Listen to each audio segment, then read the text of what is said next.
Gun owners are up in arms against a directive by Interior Cabinet Secretary Fred Matiang'i to suspend the licenses of all firearms in the hands of civilians to allow for a fresh vetting.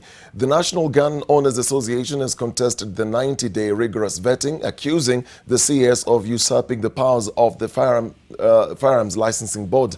This even as Matiang'i maintains that strict gun control policies were for the country's and the region's best interest.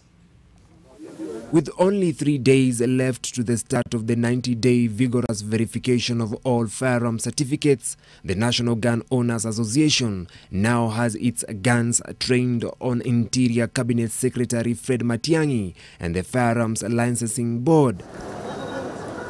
In an application filed at the Milimani Law Courts under a certificate of urgency, the Association of Civilian Firearm Holders claims Interior Cabinet Secretary Fred Matiang'i usurped the powers and functions of the Firearms Licensing Board, besides contravening the Firearms Act.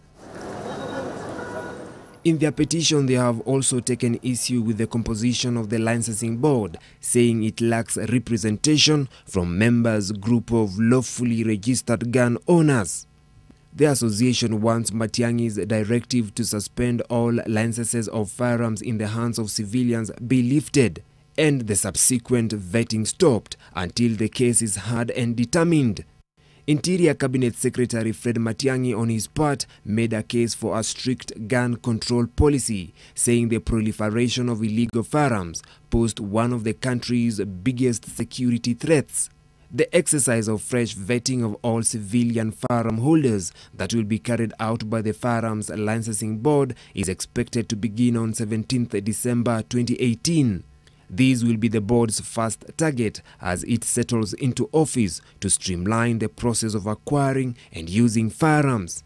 We have 4 categories of things that we want to check. The first one is the firearms, the second one are the armored vehicles, the third one are the shooting ranges, and the fourth one are the protective clothing that people do, because those basically items that need to be controlled. Despite stiff penalties in the Firearms Act of 2015, the tide of illegal firearms in the hands of civilians remains unchecked. Vincent Odur, NTV.